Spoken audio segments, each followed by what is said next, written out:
ఆదిలక్ష్మి మోహన కమలంబునా వేదమాత నిను వేసినది. ఆదిలక్ష్మి మోహన కమలంబునా వేదమాత నిను వేసినది. ఆ దశ నీపై అభయహస్తమును సాదరముగా కడు చాచినది. అలుకలు చల్లవు హరి పురుషోత్తమ నలినిందిర నీతో నవ్వినది. అలకలు చల్లవు హరి పురుషోత్తమ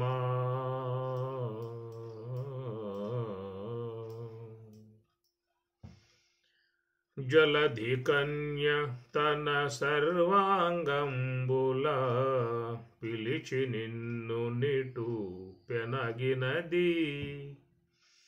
జలధి కన్య తన సర్వాంగంబుల పిలిచి నిన్ను నిటు పెనగినది. అలముక శ్రీ వెంకటాధిప నిను రతి నెలమి నీవురం బెక్కినది. అలముక శ్రీ వెంకటాధిప నిను రతి నెలమి నీవురం బెక్కినది. అలకలు చల్లవు హరి పురుషోత్తమ నలినిందిర నీతో నవ్వినది.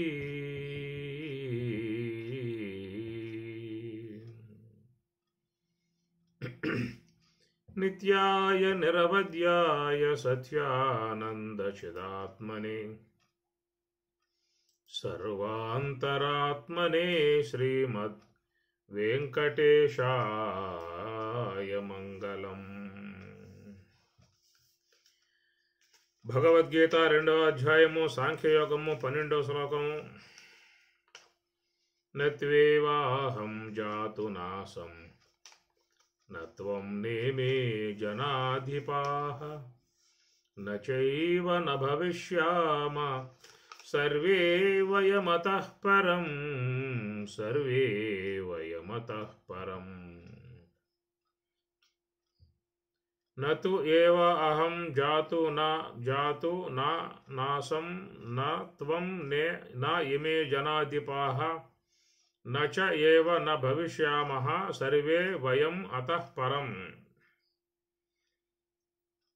ఈ శ్లోకాన్ని అధ్యయనం చేసుకుంటూ ఉన్నాము. అహం నేను, త్వం నీవు, ఇమే జనాధిపాః వీళ్ళందరూ. ముఖ్య సామానాధికరణ్యము, బాధ సామానాధికరణ్యమని 2 విధాయకాలుగా చెప్పే అంశం ఉంటుంది.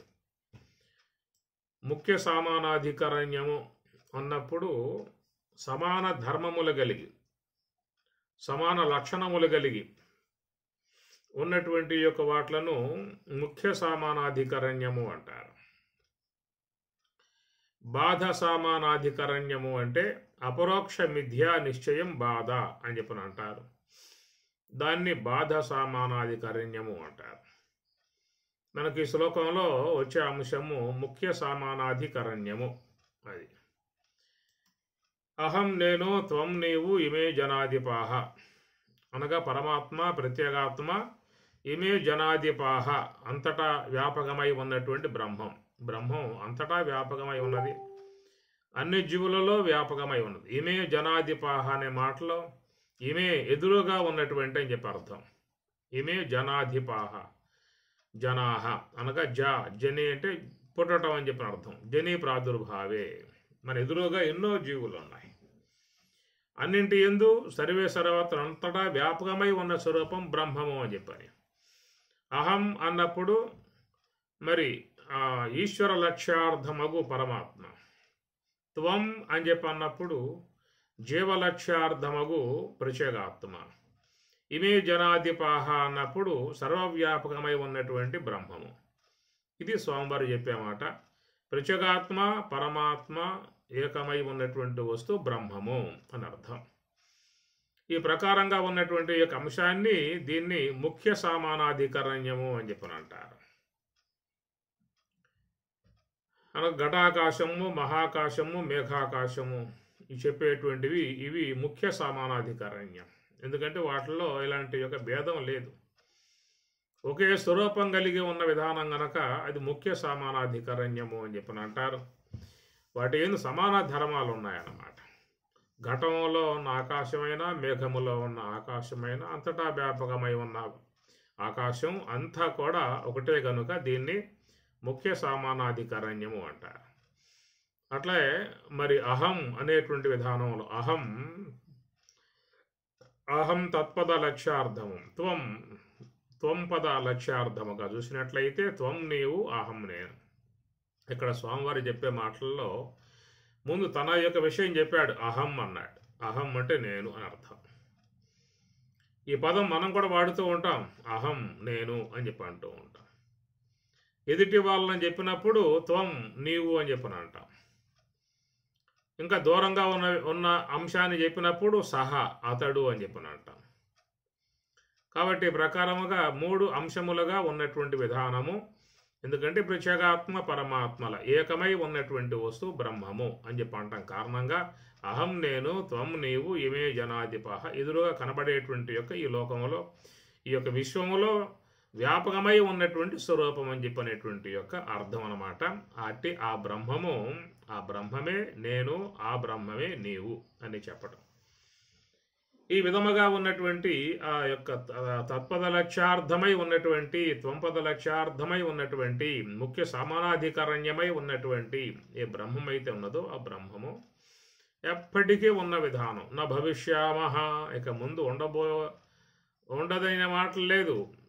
ఇతఃపరం, ఇతఃపూర్వము ఉన్నది, ఇప్పుడు ఉన్నది, ఎప్పుడు ఉన్నది. అయితే అహమునందు, త్వమునందు, ఇమే జనాధిపాహ వాటి ఎందు మనకు తోసే అంశాలు ఏంటంటే బాధ సామానాధికరణ్యం తోస్తూ ఉన్నాయి. ఈ బాధ సామానాధికరణ్యము అంటే అపరోక్ష మిథ్యా నిశ్చయం బాధ అంటారు. బాధ తొలగింపజేయటం అన్నమాట. తొలగింపబడేటువంటి యొక్క అంశాన్ని బాధ అని చెప్పని అంటారు. దాని బాధ సామానాధికరణ్యము. అది అహం పదములోనూ చేరి ఉన్నది, త్వం పదములో చేరి ఉన్నది, ఇమే జనాధిపాహ ఈ విశ్వంలో ఉన్న పదార్థాలలో చేరి ఉన్నటువంటి ఇవన్నీ కూడా మరి బాధింపుటకు యోగ్యమై ఉన్నటువంటి విధానం. ఎప్పుడు బాధింపబడతాయి అని చెప్పనంటే అపరోక్ష మిథ్యా నిశ్చయం బాధ అని ఒక వాక్యం ఉన్నది. అపరోక్షం కలిగితేనే వాళ్ళకు మరి బాధ సామానాధికరణ్యం అంతయో కూడా తొలగింపబడుతుంది అని అర్థం. కాబట్టి ప్రకారముగా ఈ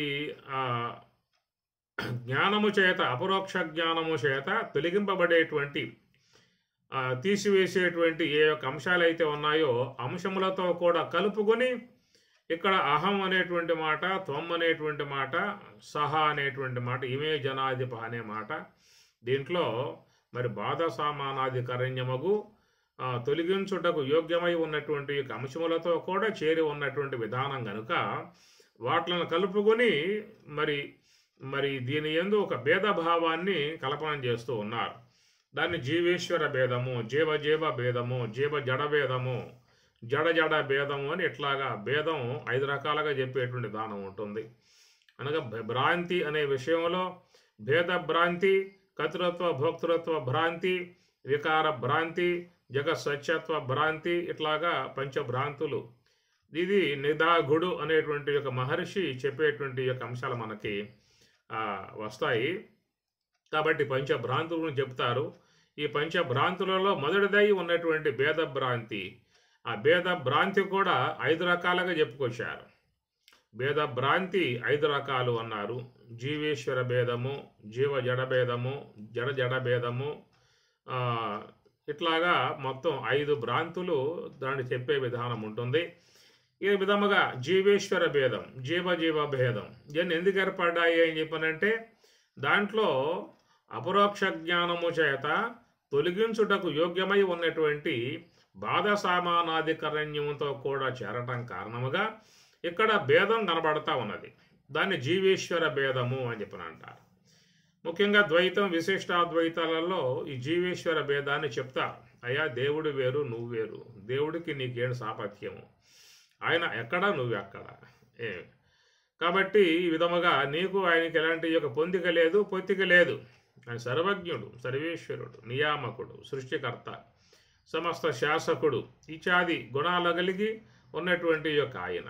నువ్వు అల్పజ్ఞుడు, కించిజ్ఞుడు, పరిచ్ఛిన్నుడు, అవిద్యాబద్ధుడవు, దేహ వ్యామోహం గలవాడు, రాగద్వేషములు గలవాడివి, జనన మరణములు గలవాడి, అల్పజ్ఞుడవు, నిరంతరంగా దుఃఖముతో ఉండేటువంటి వాడివి. కాబట్టి ఏ విధంగా ఉన్నటువంటి యొక్క నీవు ఆ యొక్క ఈశ్వరుడే నేనని చెప్పనటానికి ఎంత సాహసంరా, ఎంత ధైర్యంరా నీకు అన్న విధానంలో కూడా మీకు ఆ మత విధానాలుగా వచ్చేటువంటి అంశములు.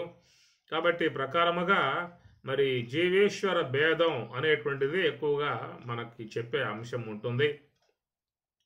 సిద్ధాంతపరంగా పోయినట్లయితే వాళ్ళు మరి జీవేశ్వరులు ఒకటి కాదు అని చెప్పనే మాట కూడా చెప్పుకొస్తారు. తత్వమశాది మహావాక్యాలు నేరుగా బోధిస్తూ ఉన్నప్పటికీ కూడా దాన్ని వాళ్ళు అంగీకరించే విధానంగా లేరు. ఎందుకంటే ఆయన వేరు, నువ్వేరాయా, ఆయనకి నీకు సాపత్యం ఏమిటి, ఆయన ఎక్కడ నువ్వెక్కడ, నగశక పర్యంతం తేడా నీకు ఈ విధంగా ఉన్నది. కాబట్టి ఆయన నేనని చెప్పి అంటానికి వీలు లేదా. మరి తత్వమశ మహావాక్యం ఆ విధంగా ఉంది కదా, అర్థం చేసుకోవడం తప్పు. మీరు ఏమిటా అని చెప్పనంటే తత్తనగా భగవంతుడు, త్వమ్మనగా నీవు, ఆ భగవంతునికి నీవు సేవకుడుగా అసి అయి ఉన్నావు అంతరికే తప్ప ఆయన ఎక్కడ నువ్వెక్కడ అన్నటువంటి యొక్క విధానములో మనకి చాలా వరకు ఇవన్నీ కూడా ఉంటాయి. పూర్వకాలంలో ఈ విషయాల మీద బాగా చర్చించేవారు, తర్కించేవారు, వాదోపాదాలు చేసేవారు. ఎన్ని ఆ కాలంలో ఉన్నాయి. శంకరాచార్య కాలంలో ఎక్కువగా ఈ పోరాటాలే ఇవన్నీ. ఈ జీవేశ్వర విషయం మీద పెద్ద చర్చలు, గోష్ఠులు, విచారణలు జరిగినటువంటి విధానము. అట్లా స్వామివారు కూడా మరి ఆ కాలంలో ఈ యొక్క పోరాటం చేసిన విధానం. అంటే ఇప్పుడు కూడా అలాంటి భావాలు ఉన్నాయి, భేదభావాలు ఉన్నాయి. ఈ భేదభావాలు అనేటువంటివన్నీ కూడా దేని వల్ల తోస్తూ ఉన్నాయని చెప్పనంటే బాధ సామానాధికరణ్యాన్ని పైన వేసుకోవడం కారణముగా భేదములే గోచరిస్తాయన్నమాట. ఇప్పుడు కాశీకి పోయారు, కాశీలో మరి గంగలో స్నానం చేశారు, విశ్వేశ్వరుని సేవించుకున్నారు. అయితే కాశీ రాజుగారిని చూసే ఉద్దేశంతో మీరు ఒక పూట వెళ్ళారు. రాజుగారి దర్బార్లో చక్కగా సింహాసనం మీద కూర్చొని ఉన్నాడు. ఎంతో దేదీప్యమానముగా ప్రకాశము కలిగి ఉన్నాడు. అందరినీ శాసిస్తూ ఉన్నాడు, అందరినీ కూడా పరిశీలిస్తూ ఉన్నాడు.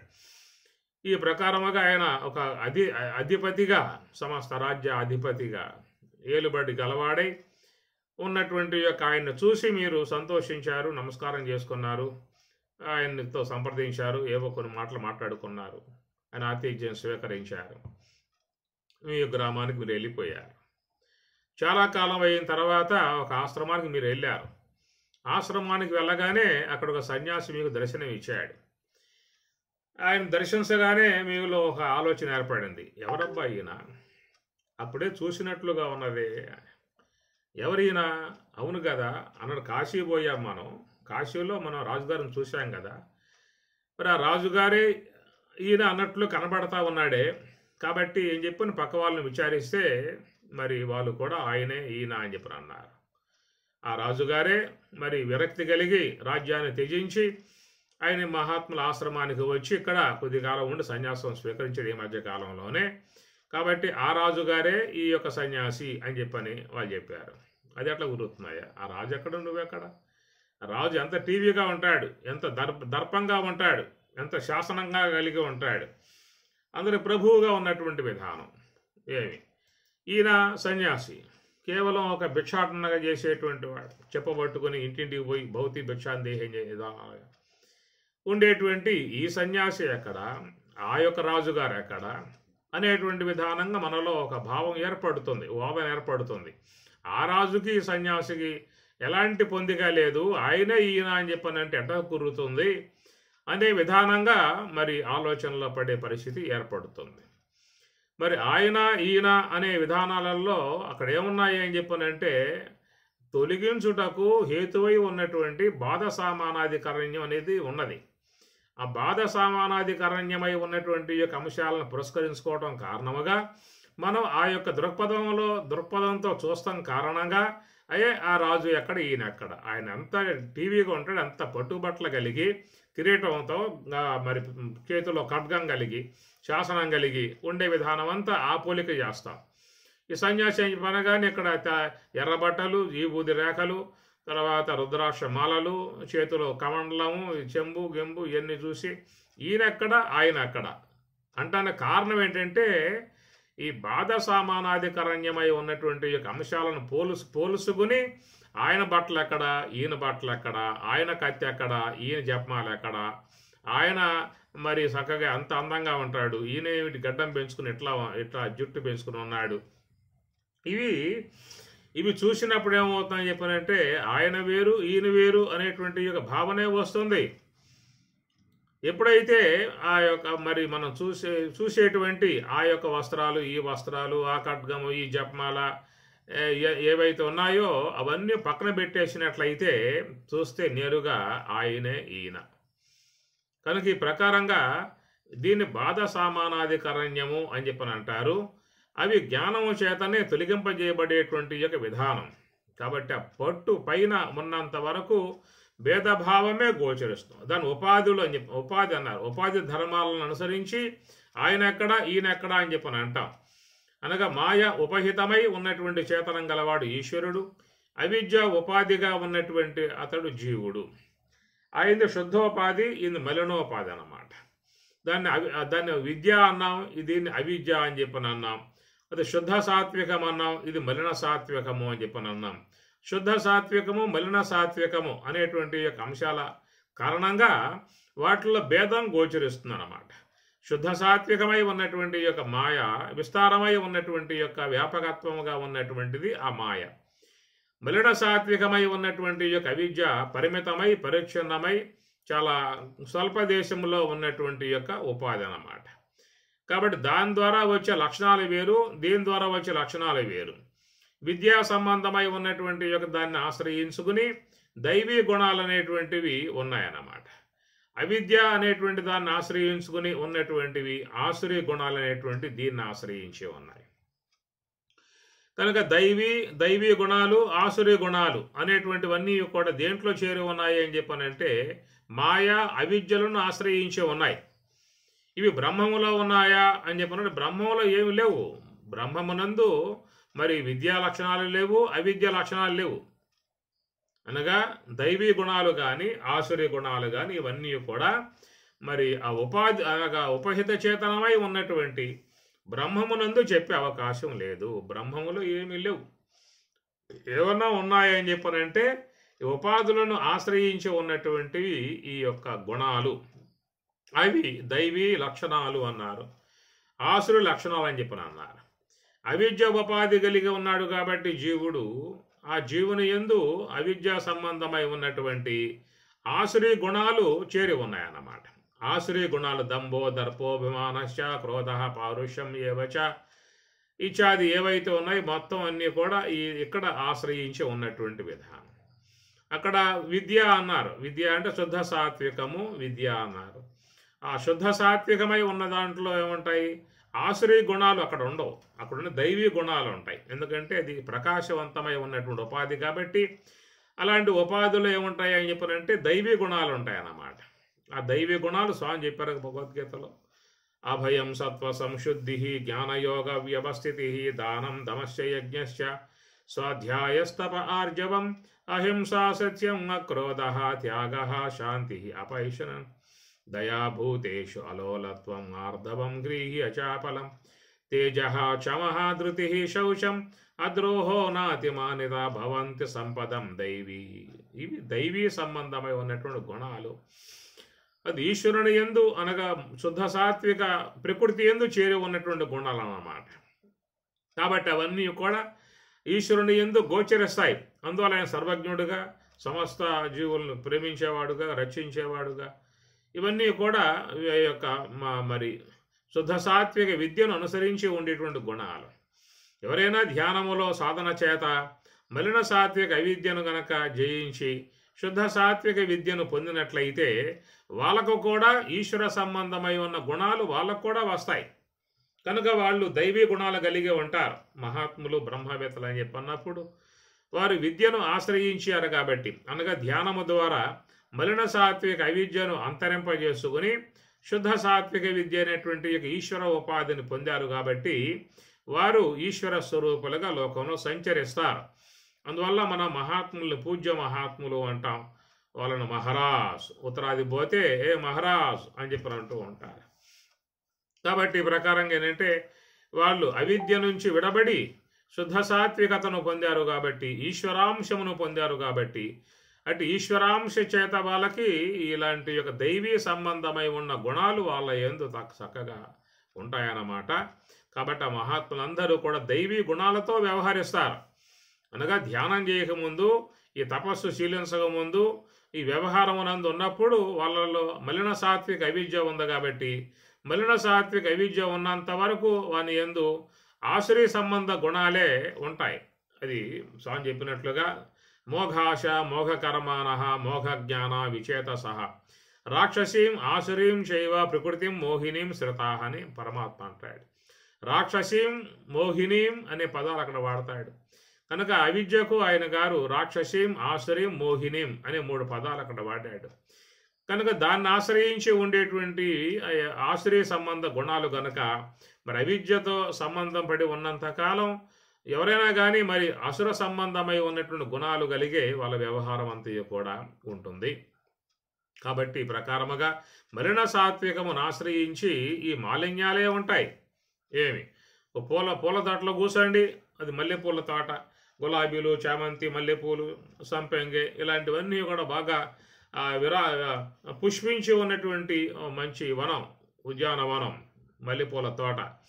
ఆ తోటలో కూర్చున్నామని చెప్పి అనుకోండి, ఎట్లా ఉంటుంది? మీకు చాలా ఆహ్లాదకరంగా ఉంటుంది, సంతోషంగా ఉంటుంది. ఆ సుగంధ పరిమళాలు వీస్తూ ఉంటే చక్కగా ఆస్వాదిస్తూ చాలా ప్రసన్నముగా ఉండే విధానం ఏర్పడుతుంది.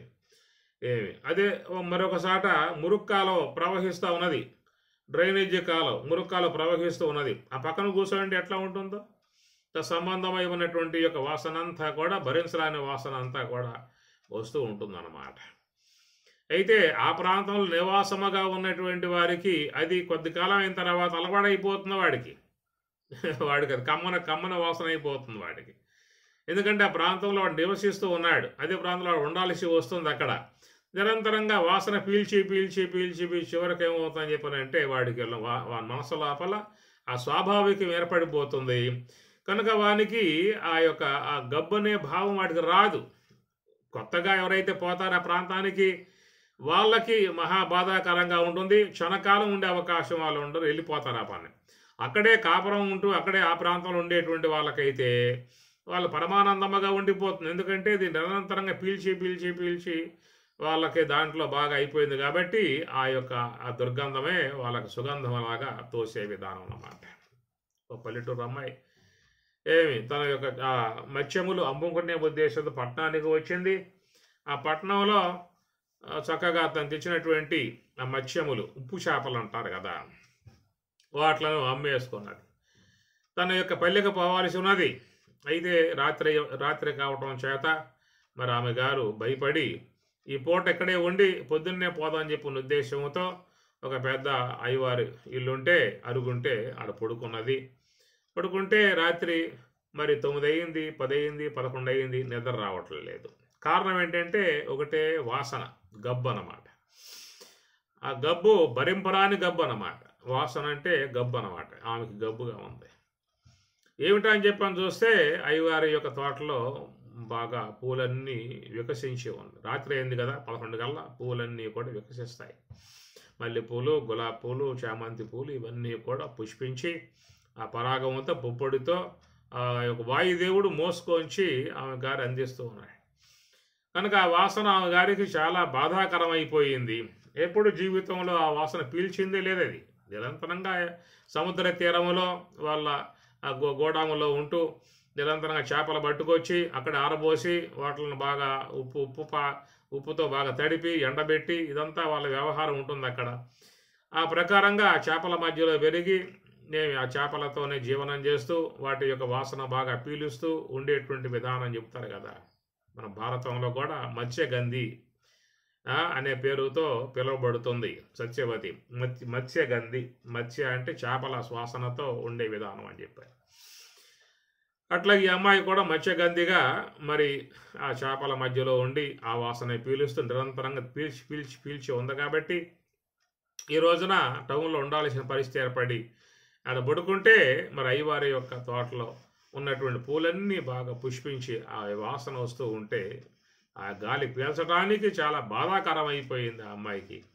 ఇంత గబ్బా ఈ టౌన్లో, వీళ్ళు ఎట్లా జీవిస్తున్నారు, ఎక్కడ ఎంత గబ్బు పెట్టుకొని ఎట్లా నిద్రపోతున్నారు వీళ్ళు, చాలా అసహ్యంగా ఉంది అని చెప్పని ఆమె గారు అంటుందన్నమాట.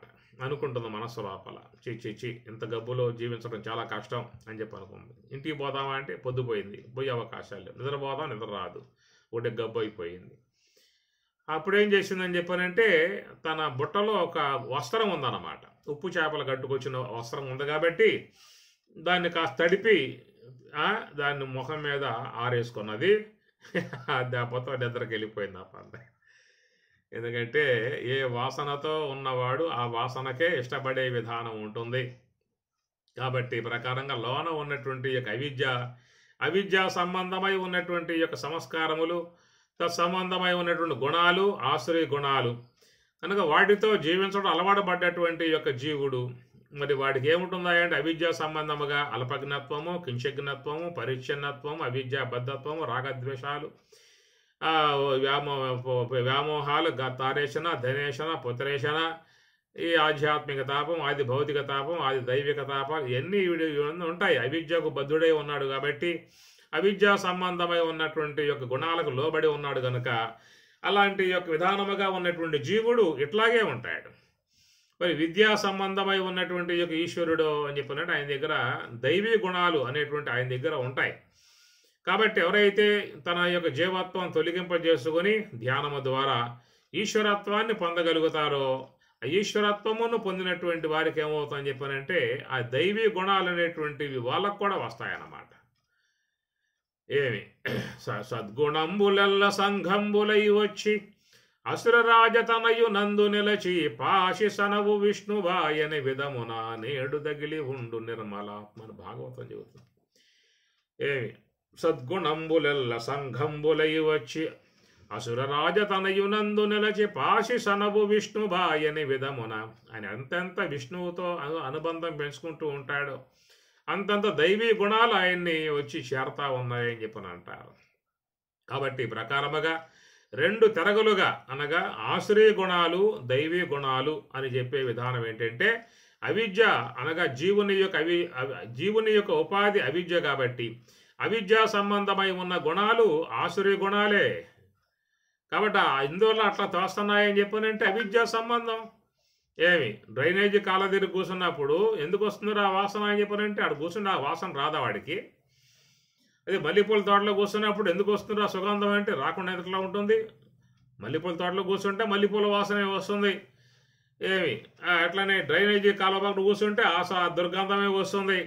అట్లాగా మలిన సాత్వికమై ఉన్నటువంటి యొక్క అవిద్యను ఆశ్రయించి ఉన్నటువంటి వాని యందు ఏముంటాయా అని చెప్పనంటే ఆశ్రయ సంబంధమై ఉన్న గుణాలే ఉంటాయి. ఆ గుణాలతోనే వాళ్ళు వ్యవహరించే విధానం సాధారణంగా లోకంలో ఉంటుంది. అందువల్ల ఎప్పుడూ కూడా వీళ్ళు నానా రకాలై ఉన్నటువంటి యొక్క వైరములతో, విద్వేషములతో, కక్షలతో, ప్రతీకారములతో, కక్షలతో, వైరముల ఇలాంటి భేదభావాలతోనే ఈ జన సముదాయం ఎప్పుడూ కూడా సాగిపోతూ ఉంటుంది. కుటుంబంలో కూడా 10 మంది ఉన్నారని చెప్పానంటే ఈ 10 మందిలో కలయికలు ఉండవు. ఎప్పుడూ కూడా వాళ్ళు విభేదించుకుంటూ ఉంటారు, విద్వేషించుకుంటూ ఉంటారు, తిట్టుకుంటూ ఉంటారు, కొట్టుకుంటూ ఉంటారు, కాకలేసుకుంటూ ఉంటారు. అట్లాగే ఏంటంటే ఈ గుణాల యొక్క సంబంధ వ్యవహారం అన్నమాట. అవి కలిసి ఉండే అవకాశాలుగా ఉండవు. కాబట్టి చాలా కుటుంబాలు విడిపోయి ఎక్కడెక్కడో జీవించే పరిస్థితులు ఏర్పడుతూ ఉంటాయి. ఈ ప్రకారంగా లోన ఉన్నటువంటి యొక్క జీవుడు అవిద్యా ఉపాధి కలిగి ఉన్నాడు కాబట్టి అవిద్యా సంబంధమై ఉన్నటువంటి గుణాలు మలిన గుణాలే ఉంటాయి. మలినం అవిద్య కాబట్టి ఆ మలినం యొక్క సంబంధమై ఉన్నటువంటి దాని నుంచి ఉత్పన్నమయ్యే గుణాలు కూడా మలిన సాత్విక అవిద్యా సంబంధ గుణాలే. అవి కామము, క్రోధము, లోభము, మోహము, మదము, మత్సరం, ఈర్ష్య, ద్వేషము, దంభము, అభిమానము, గర్వము, కోరిక నానా రకాలై ఉన్నటువంటివన్నీ కూడా చూడండి. మీకు సీరియల్ వస్తూ ఉంటాయి. సీరియల్ ఓపెన్ చేయండి, దాంట్లో ఏముంటాయి చూడండి. ఆ సీరియల్ ఆశాంతం మీరు చూడండి, దాంట్లో ఏముంటాయి? వైరములు, కక్షలు, ప్రతీకారములు, విద్వేషములు, కుట్రలు, కుతంత్రాలు, ఎట్లా వాడిని హతమార్చాలి, ఎట్లా వాడిని పతనం చేయాలి, ఎట్లా వాడిని ఇబ్బంది పెట్టాలి, ఇవే మీకు అరగంట సేపు ఉంటే దాంట్లో ఆ సీరియల్లో ఇవే కనబడతాయి. మీకు ఈ గుణాలే కనబడతాయి. కాబట్టి ఈ ప్రకారంగా అక్కడ చూపిస్తూ ఉన్నారు. ఇక్కడ లోకంలో జనులు జీవిస్తూ ఉన్నటువంటి విధానం కనుక అది అవిద్యా సంబంధమై ఉన్నటువంటి గుణాలు జీవుని యందు ఎప్పుడూ కూడా తాండవిస్తూ ఉంటాయి. కాబట్టి ఆ ప్రకారముగా ఉన్నటువంటి విధానము. రెండవ ఉపాధి ఏంటంటే శుద్ధ సాత్విక విద్య అన్నారు. అవిద్యయా మృత్యుం తీర్త్వా విద్యయా మృతమశ్నుతే విద్యాంచ అవిద్యాంచ యస్తద్వేదో భయం సహా అని ఈశావాస్యం బోధిస్తున్నది. విద్యాంచ అవిద్యాంచ, కాబట్టి రెండు ఉన్నాయి, విద్య అవిద్య అని చెప్పేసి అని. కాబట్టి విద్య అనేది ఏంటంటే శుద్ధ సాత్వికమై ఉన్న ఉపాధి. కాబట్టి అది ఈశ్వరుని యందు ఉన్నటువంటి ఒక ఉపాధి. మరి అలాంటి ఒక ఉపాధి శుద్ధ సాత్వికం కనుక మరి దాంట్లో ఉండే గుణాలు దైవీ గుణాలు ఉంటాయి.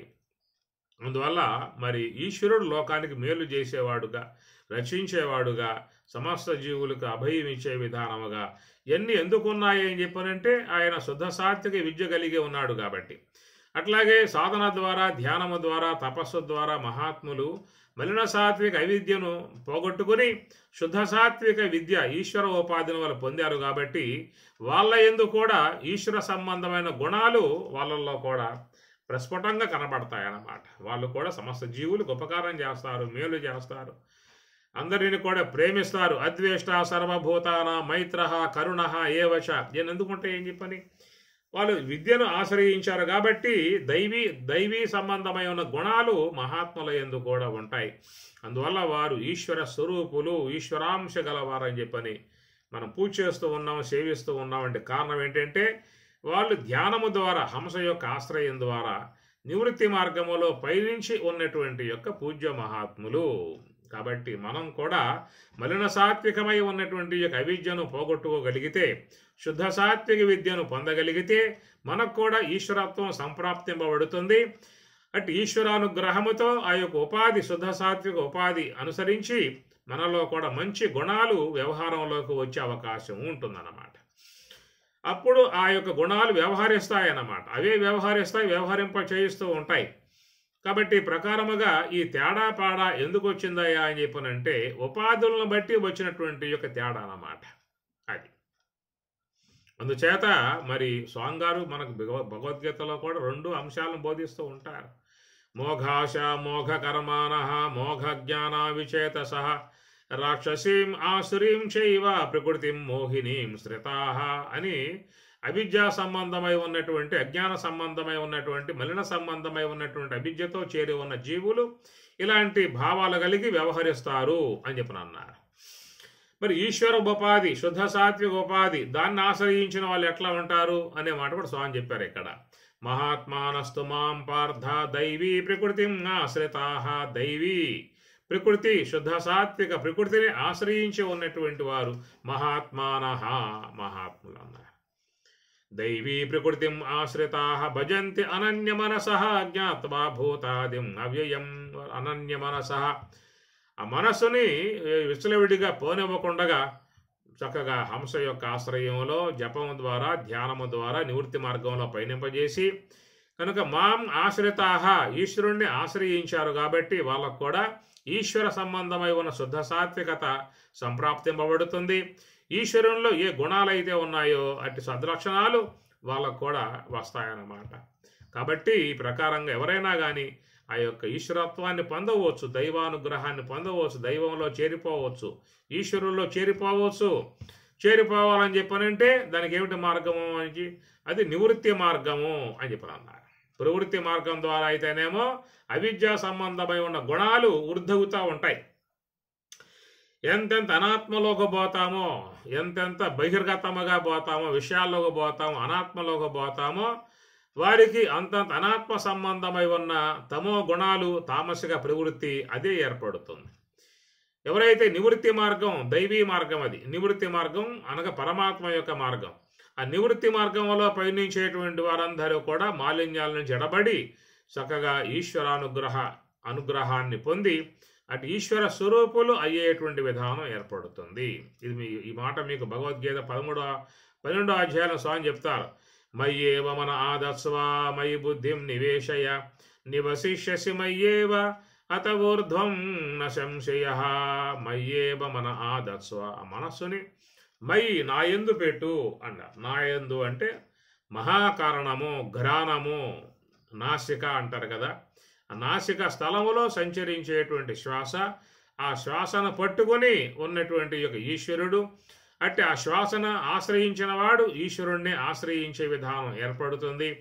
కాబట్టి ఆ ప్రకారం మాం పార్థ ఆశ్రితాహ, నన్ను ఆశ్రయించినటువంటి వారై వాళ్ళు దైవీ ప్రకృతిని పొందుతున్నారు అని చెప్పని అనగా, నేను ఏ యొక్క ప్రకృతి కలిగి ఉన్నానో, శుద్ధ సాత్వికత కలిగి ఉన్నానో, అట్టి ఆ శుద్ధ సాత్వికత అనేటువంటిది వాళ్ళకు కూడా ప్రాప్తింపబడుతుంది అనేటువంటి మాట.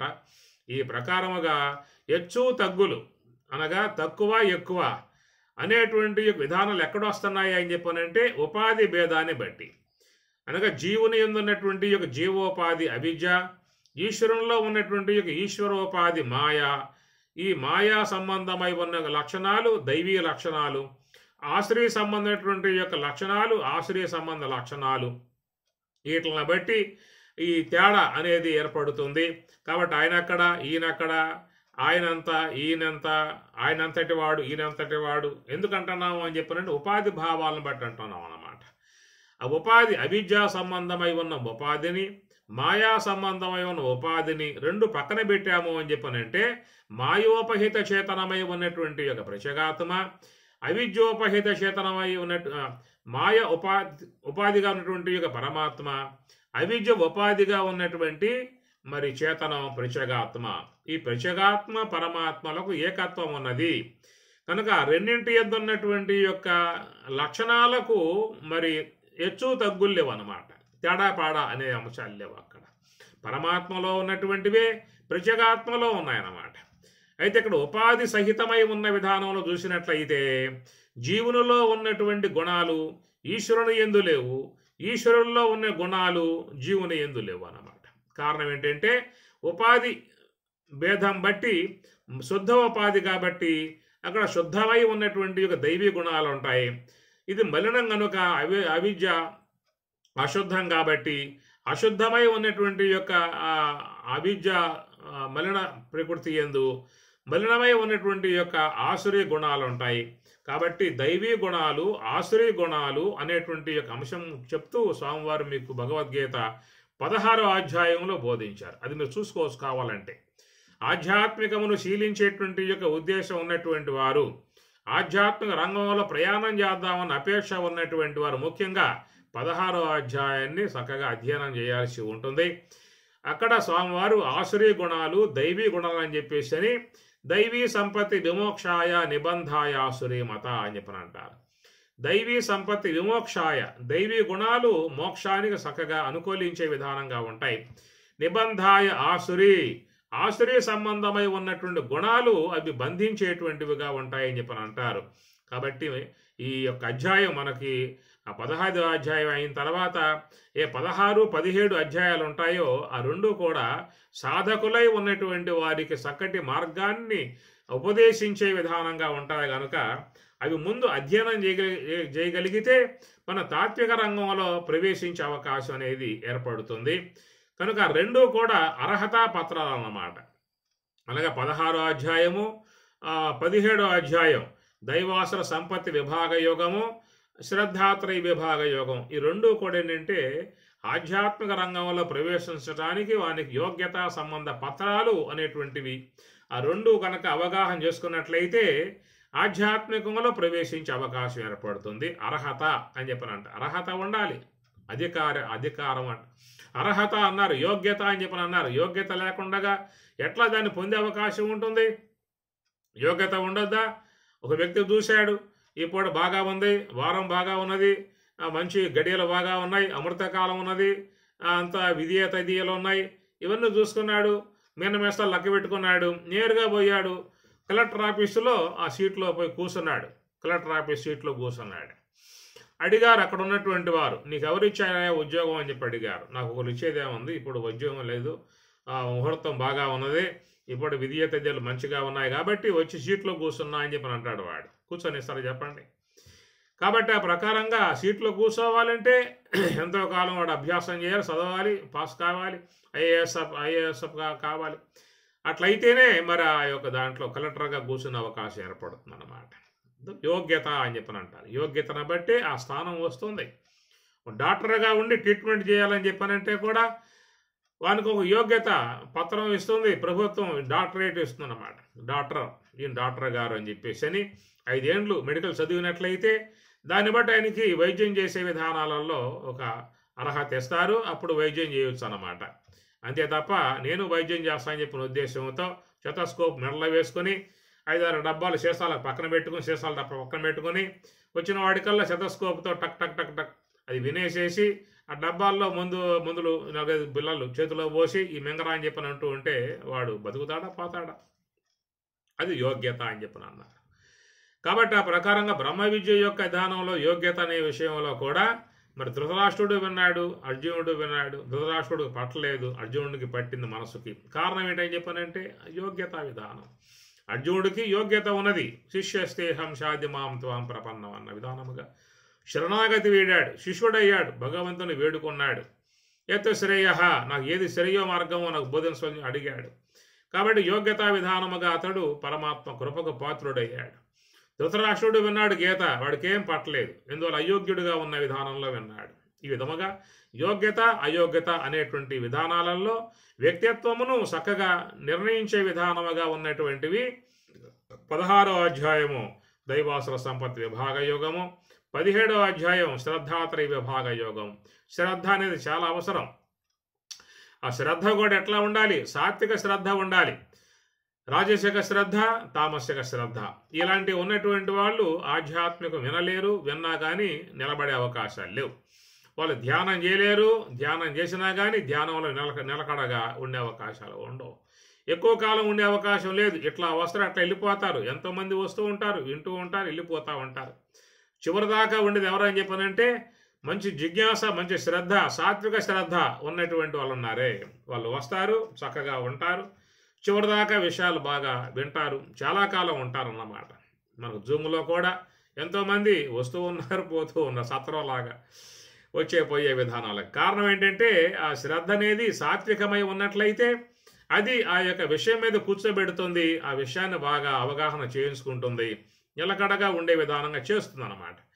అది రజోగుణాత్మక శ్రద్ధ, తామసిక శ్రద్ధ అయి ఉన్నట్లయితే అది కూర్చొనివ్వదు, విన్నెవ్వదు, తీసుకుపోయి మళ్ళీ విషయాల్లోనే పడేసే విధానం చేస్తుంది. కాబట్టి శ్రద్ధావాన్ లభతే జ్ఞానం తత్పర సంయతేంద్రియ జ్ఞానం లబ్ధ్వా పరాం శాంతిం నచిరేనాధిగచ్చతి అంటారు.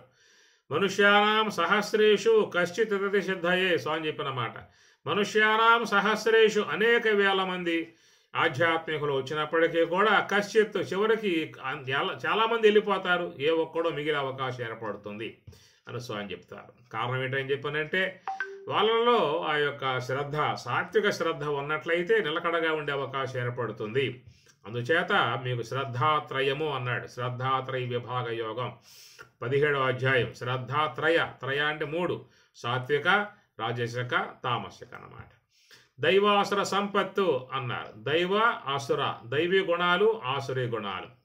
కనుక దైవీ గుణాలు ఉన్నటువంటి వారు మరి ఆ మార్గంలో చక్కగా ప్రయాణం చేసే అవకాశం ఏర్పడుతుంది. కాబట్టి మనలో ఉన్నటువంటి యొక్క మాలిన్యాలని ఆధ్యాత్మికం ద్వారా, ధ్యానం ద్వారా తొలగింపజేసుకుంటూ శుద్ధ స్వరూపులమై దైవీ గుణాలను పొందే కొద్దీ మనం ఈశ్వర కృపకు పాత్రులమయ్యే అవకాశం ఏర్పడుతుంది. కాబట్టి ఈ ప్రకారంగా చూసినట్లయితే మరి ఈ యొక్క జీవోపాధి, ఈశ్వరోపాధి 2 అన్నమాట. జీవోపాధి అనేదేమో పరిచ్ఛిన్నత, కించగ్నత్వము, పరిచ్ఛిన్నత్వము, ఈ బద్ధత్వము, జనన మరణత్వములు ఇవన్నీ ప్రసాదించేదిగా ఈ ఉపాధి ఉన్నది.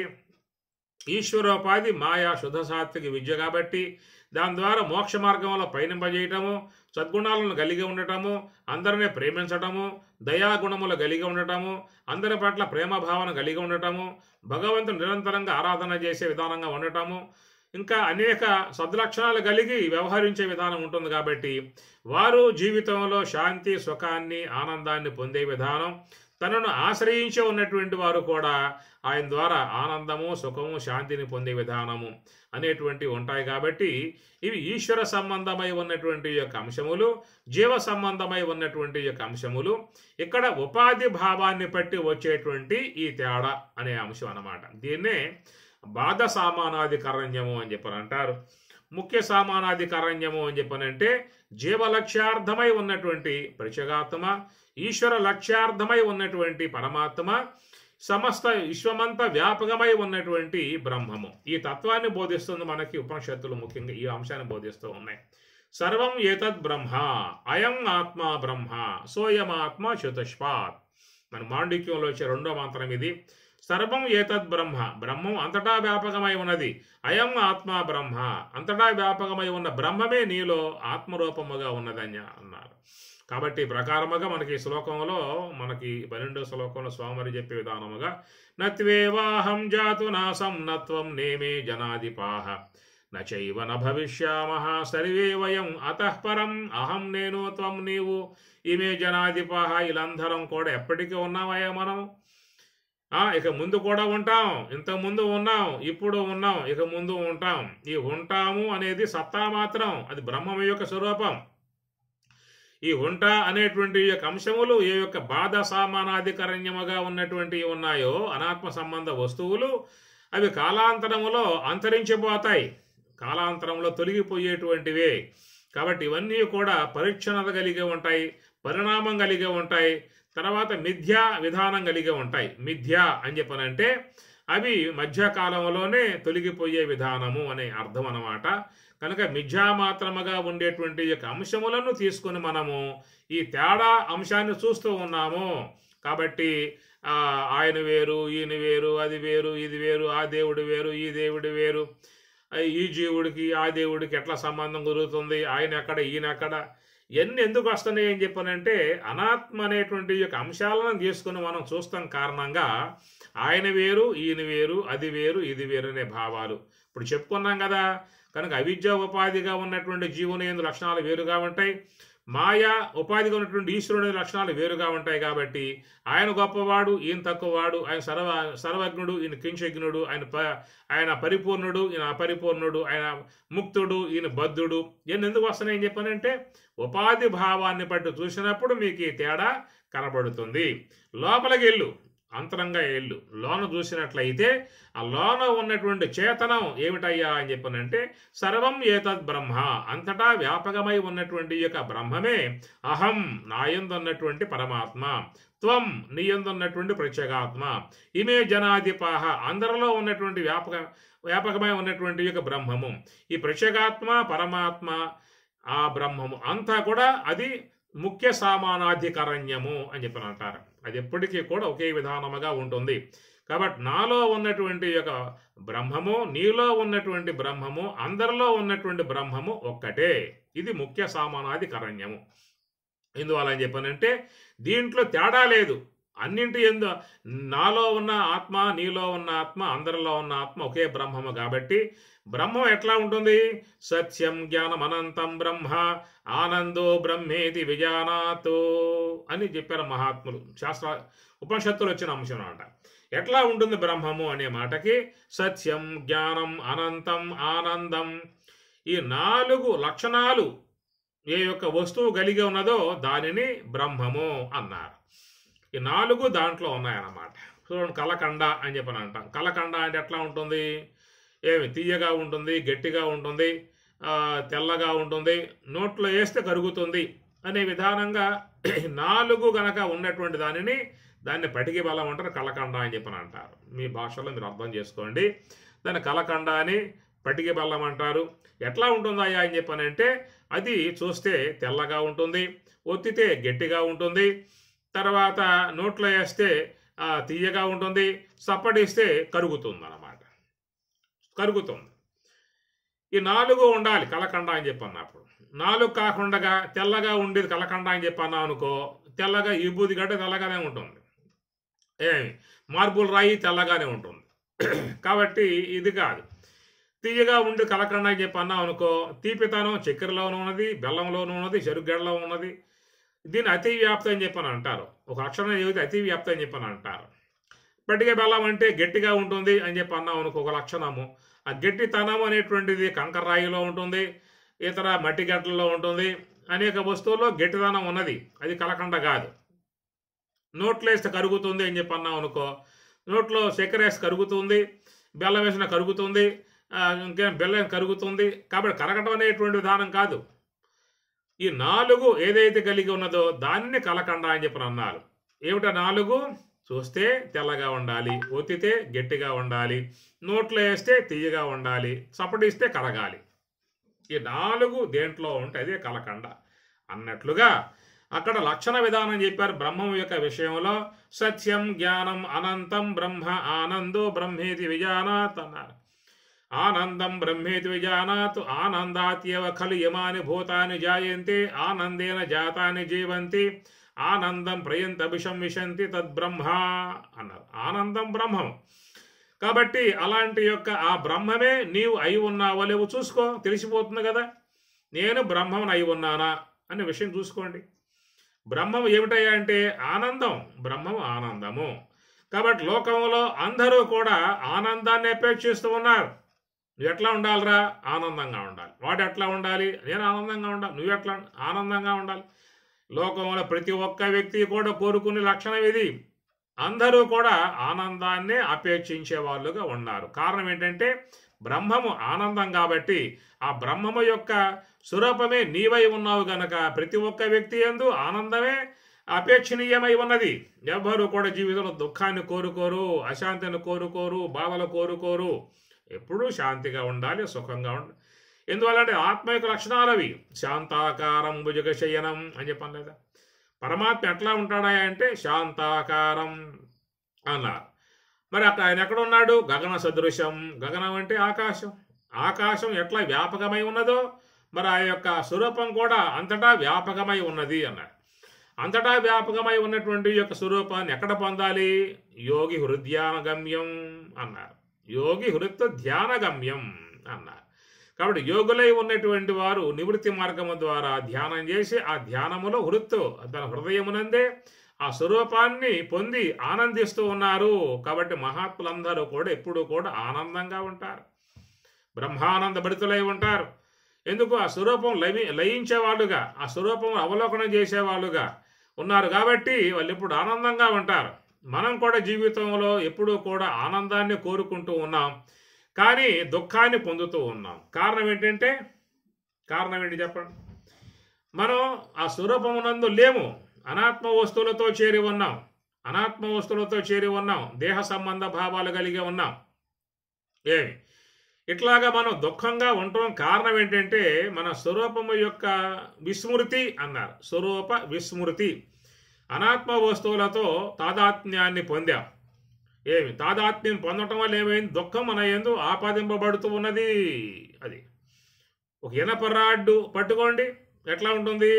చల్లగా ఉంటుంది అన్నమాట. అదే బాగా అగ్నిలో తప్తం చేసి పట్టుకోండి, కాల్చి పారేస్తుంది ఆ పని. ఇనప రాడ్డు దారుణం.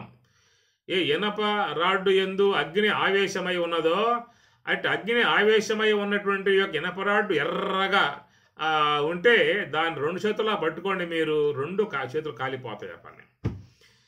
అందువల్ల ఇనపరాడ్డు కాలిసింది అని చెప్పని అంటారు. ఇనపరాడ్డు కాలిసే స్వభావం లేదు. ఇనపరాడ్డు యందు అగ్ని ఆవేశమై ఉన్నది కాబట్టి అది కాల్చే గుణం కలిగి అది అందరికీ బాధ కలగజేస్తూ ఉందన్నమాట. అట్లాగా అందరూ కూడా ఆనంద స్వరూపులే అయినప్పటికీ కూడా మనము మన యందు అనాత్మను అధ్యస్థం చేసుకున్నాం అన్నమాట. అనాత్మ వస్తువులను చేర్చుకున్నాం, అనాత్మ వస్తువులతో జీవిస్తూ ఉన్నాం, అనాత్మ వస్తువులు వ్యవహరిస్తూ ఉన్నాం. కాబట్టి అనాత్మ సంబంధమై ఉన్నటువంటి యొక్క లక్షణం గుణం మన యందు అధ్యస్థమై అది మనల్ని బాధిస్తూ ఉన్నది. ఎప్పుడు కూడా మనిషి దుఃఖముతో, బాధతో, వేదనతో ఉండటం కారణం ఏంటంటే మన స్వరూపమునందు దాని ఉండకుండగా అనాత్మ వస్తువులతో తాదాత్మ్యమును పొందాం కాబట్టి మనం దుఃఖం అనేటువంటిది అధ్యస్థమై భాషిస్తూ ఉన్నది. చూడండి, మీరు నిద్రపోతారు. నిద్రలో నిద్ర అంటే సుషుప్తి అవస్థ అని చెప్పి అనుకోండి. స్వప్నం కాదు, సుషుప్తి. జాగ్రత్త, స్వప్న, సుషుప్తి. కనుక సుషుప్తి అవస్థను పొందినటువంటి యొక్క మీకు అక్కడ ఏమన్నా దుఃఖం ఉందా? సుషుప్తిని పొంది ఉన్నటువంటి వారెవరైనా దుఃఖించే విధానం అక్కడ ఉన్నదా? ఏడుస్తూ ఉన్నారా సుషుప్తిలో? కాబట్టి ఏడవడం అనేటువంటి యొక్క దుఃఖ సంబంధమై ఉన్న భావన జాగ్రత్త అవస్థలో ఉంటుంది, నీకు స్వప్నావస్థలో ఉంటుంది. ఎందుకంటే జాగ్రత్త అవస్థలో అనాత్మ వస్తువులు తాదాత్మ్యం చెందావు, స్వప్న వస్తువులలో కూడా మరి అక్కడ తాదాత్మ్యం పొందావు కాబట్టి అక్కడ కూడా నీకు దుఃఖమే భాషిస్తుంది, జాగ్రత్త అవస్థలో కూడా దుఃఖమే భాషిస్తుంది. కానీ సుషుప్తిలో మాత్రం నీకు ఆ దుఃఖం అనేటువంటిది లేదు. కారణం ఏంటంటే అక్కడ నీవు కేవలం నీ స్వరూపమునందే ఉన్నావు కాబట్టి అందరూ కూడా ఆనందంగా ఉంటారు. ఎంతమంది సుషుప్తి అవస్థలో ఉన్నా అంతమంది ఆనందంగా ఉంటారు, ఎంతమంది జాగ్రత్త అవస్థలో ఉన్నా అంతమందికి ఎప్పుడూ కూడా దుఃఖము, బాధ, వేదనలు కలిగే కారణం ఏంటంటే అనాత్మతో తాదాత్మ్యమును పొందాం కాబట్టి అనాత్మ సంబంధమై ఉన్న దుఃఖం మన యందు భాషిస్తూ ఉన్నది. కాబట్టి ఆ ప్రకారంగా ఈ 10 మంది కూడా సుషుప్తి అవస్థలో ఉన్నారా అంటే 10 మందిలో కూడా ఎవరికి కూడా దుఃఖం అనేది లేదు అక్కడ సుషుప్తిలో. కారణం ఏంటంటే అనాత్మతో తాదాత్మ్యం పోయింది కాబట్టి. అట్లాగా మనం పొందేటువంటి యొక్క దానినేమో సుషుప్తి అవస్థ అన్నారు, అదే మహాత్ములు పొందేటువంటి యొక్క దానినేమో యోగ సమాధి అన్నారు. కనుక యోగ సమాధిలోనూ అనాత్మ యొక్క సంబంధం ఉనికి లేదు, సుషుప్తిలోనూ అనాత్మ సంబంధం ఉనికి లేకపోవడం కారణంగా మనము సుషుప్తిలో ఆనందిస్తూ ఉన్నాము, వాళ్ళు యోగ సమాధిలో ఆనందిస్తూ ఉన్నారు. కాబట్టి ప్రకారముగా లోకములో అందరూ కూడా ఆనందాన్నే ఎందుకు అపేక్షిస్తున్నారు అని చెప్పనంటే అందరూ ఆత్మస్వరూపులై ఉన్నారు కాబట్టి అని అర్థం. అనాత్మ వస్తువులై ఉన్నామా అంటే అనాత్మ ధర్మాలు కోరుకోవాల్సి ఉంటుంది. ఎవరు కోరుకోవడం లేదు. ఎవరు పడ్డా నేను ఆనందంగా ఉండాలి అనేటువంటి భావనతోనే డబ్బు సంపాదిస్తే ఆనందంగా ఉంటాను, మేడ కట్టుకుంటే ఆనందంగా ఉంటాను, కారు కొనుక్కుంటే ఆనందంగా ఉంటాను, వివాహం చేసుకుంటే ఆనందంగా ఉంటాను. కనుక వాడు ఏ కార్యం చేసినప్పటికీ కూడా ఆనందాన్ని అపేక్షించే అన్ని కార్యాలు చేస్తూ ఉన్నాడు. కాబట్టి ఆనందం మనలో ఎందువల్ల ఆ విధంగా భాషించడం కారణం అని చెప్పనంటే నువ్వు ఆత్మస్వరూపుడవై ఉన్నావు కాబట్టి నీ ఎల్లప్పుడూ కూడా నీకు ఆనందమే కోరిక కలిగి ఉంటుంది, ఆనందాపేక్షే కలిగి ఉంటుంది అన్నమాట. కాబట్టి ఈ ప్రకారముగా అందరూ కూడా ఆత్మస్వరూపులు. అహం నేను, త్వం నీవు, ఇమే జనాధిపాహ. అందరూ కూడా ఎప్పటికీ ఉన్నాము, ఇక ముందు ఉంటాం, ఇప్పుడు ఉన్నాం, ఇంతకు ముందు ఉన్నాం, ఎప్పుడూ ఉంటాం. అంటే కారణం ఏమిటి? ఆ ఎప్పుడూ ఉండేటువంటి లక్షణం ఆత్మ యొక్క లక్షణం, దాన్ని సత్యం అన్నారు. సత్యం అంటే ఉండుట. కాబట్టి ఉండుట అనేటువంటి దానికి లేమి చెప్పే అవకాశం లేదు. నిన్న ఉన్నావా, నిన్న ఉన్నాను, ఈ పూట ఉన్నావా, ఈ పూట ఉన్నాను, రేపు ఉంటావా, రేపు ఉన్నాను అనండి. రేపు ఉంటాను ఓడతానని చెప్పి అనమాకండి. ఉంటాము ఓడటము దేహం యొక్క ధర్మం. ఆ దేహం ఉండొచ్చు, పోవచ్చు, కానీ నీవుంటావు. ఆ దేహం పోయినా నీవు ఉంటావు. గత దేహంలో ఉన్నావు, ఈ దేహంలో ఉన్నావు, ఒకవేళ రాబోయే దేహంలో కూడా ఉంటావు. పోయిన కల్పంలో ఉన్నావు, ఈ కల్పంలో ఉన్నావు, రాబోయే కల్పంలో ఉంటావు. కాబట్టి ఉండుట అనేటువంటి యొక్క లక్షణం ఆత్మ నీ యొక్క స్వరూపం అన్నమాట. నువ్వు జాగ్రత్త అవస్థలో ఉన్నావా, ఉన్నాను.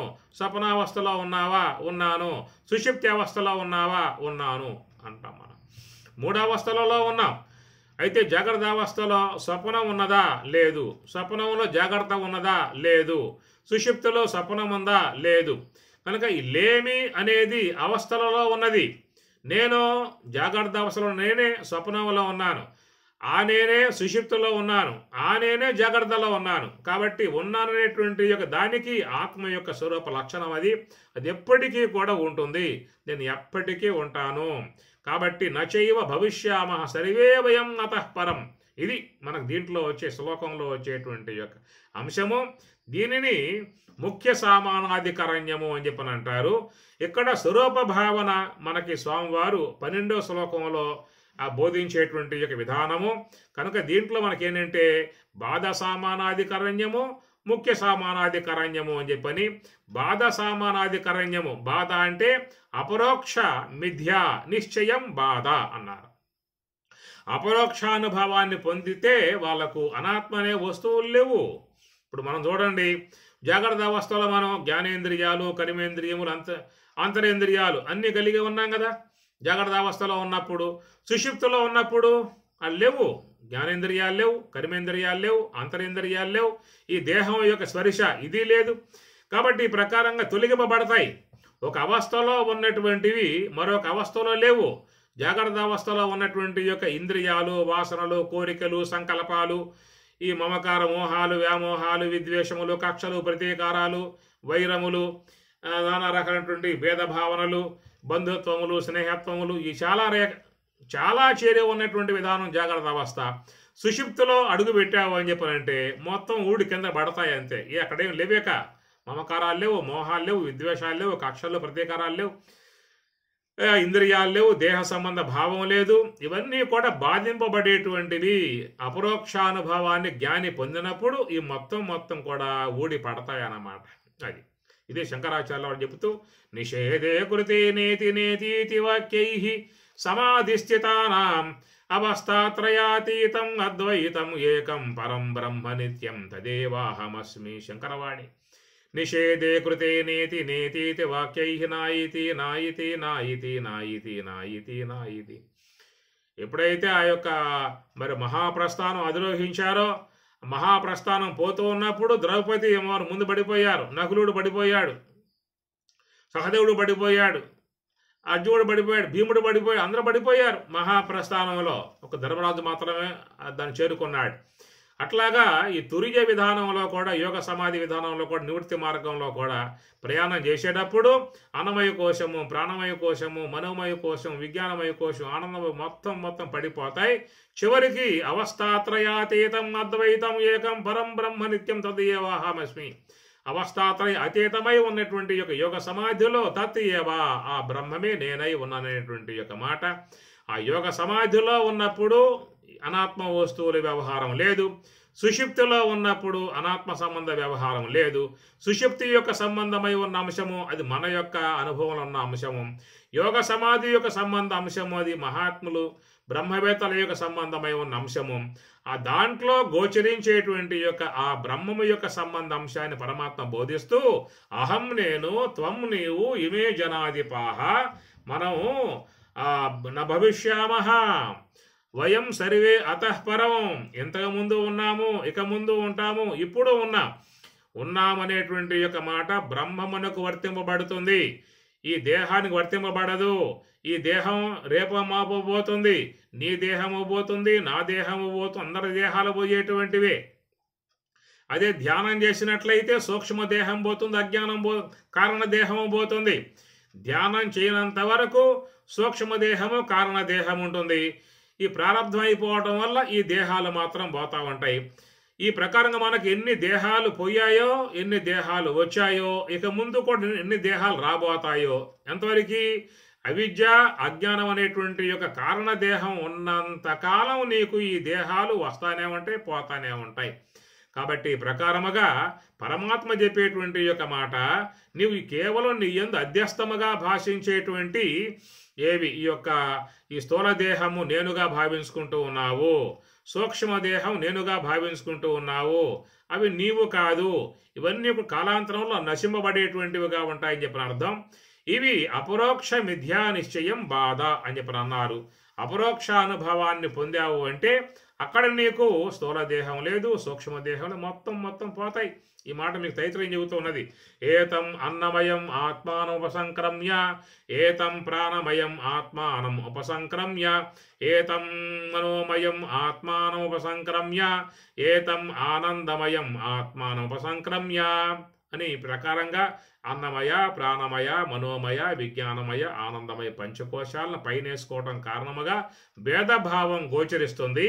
ఈ మొత్తం పక్కన పెట్టేశాము అని చెప్పనంటే, అహం నాలో ఉన్నటువంటి యొక్క పరమాత్మ, త్వం నీలో ఉన్నటువంటి యొక్క ప్రత్యేగాత్మ, ఇమే జనాధిపాహ అందరిలో ఉన్నటువంటి యొక్క బ్రహ్మము, అందరం కూడా ఒకే స్వరూపమై ఉన్నాం కాబట్టి అట్టి ఆ స్వరూప సత్తకు లేమి లేదు.